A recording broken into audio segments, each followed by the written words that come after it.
So here we are putting up the trim on the edges here in my workshop expansion. Michael's putting those pieces up there, which I cut for him yesterday on my Mark IV that you see sitting down here that I set up here in the large room. I'm going to show you in a few minutes me cutting some more pieces so you can see how I use my Shopsmith to cut those trim pieces. So here I'm getting ready to cut a piece of this edge for a shorter edge that I'm going to do here. And how I do it on the Mark IV is, you can see here, I'm using my miter gauge set with the 45-degree stop on here, which I've made sure that it's exactly 45. I've got my extension on here, which comes from the self-study course, and also my adjustable height stand here, which also comes from the self-study course. And so what I need to do is I need to have the angle going from this point down this way. And that's why we have it like you see here. Now, I want some support under there, so I have some spacer blocks here.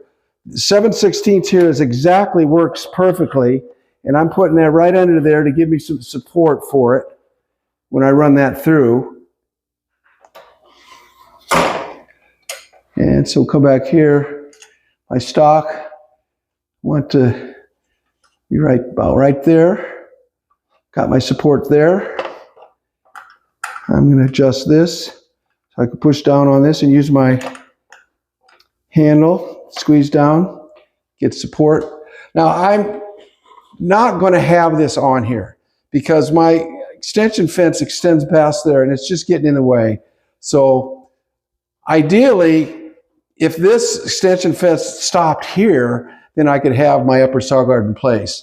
But I like it having this particular length, so I'm going to put that up. And I'm using the Shopmate dust collector, which I bought probably 40 years ago. Still going strong. That's what I'm got connected up here for my dust collection. So we're going to go ahead and cut that now.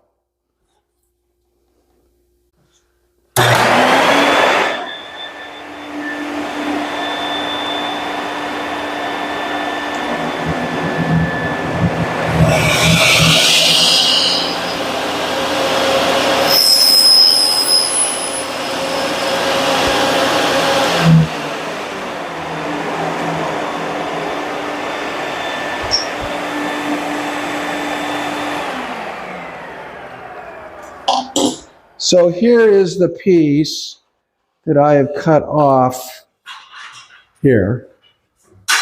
All right. Okay, now I'm going to cut off the end of this. Now I'm just using the miter gauge. I've got two miter gauges. I've got this one set up at 90 degrees with the extension here. This also comes from the self-study course.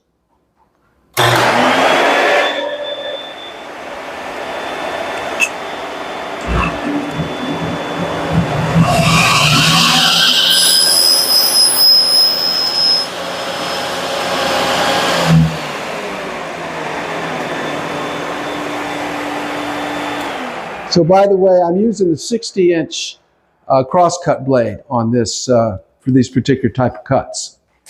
So I've got my T-bevel here that I'm using to set my angle on my protractor on the miter gauge here for the angles I need on the stairs. So I just put this right here, and I just turn it till that lines up perfectly with the bar. And now I've got my angle set here to do that. And I'll tighten that up now with this. Secure it. All right, so now my angle is set. Okay. Okay, so now that I've cut this piece here, that was to match this angle here. That's what that T-bevel was for. So on the floor down here, I've got a piece of tile as a spacer. This is going to run here, here, right here. You can see lines right up with there. So then Mike's going to go ahead and put this in place now.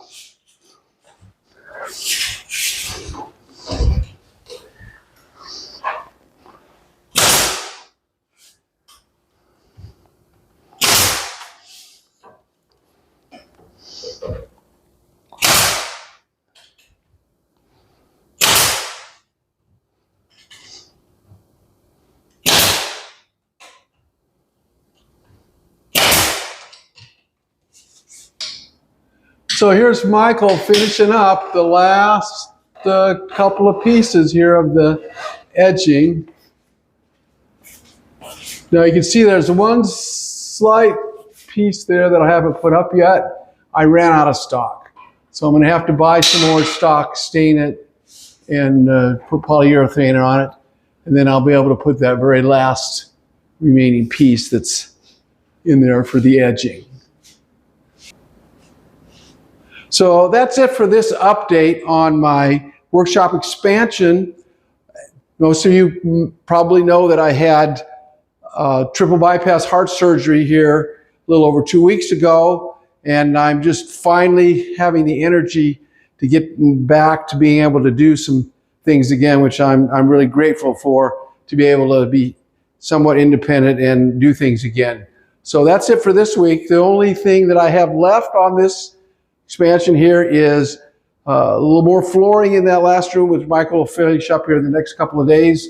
And then I'll be able to actually start moving stuff into this area. All right, thanks for watching. See you on the next one.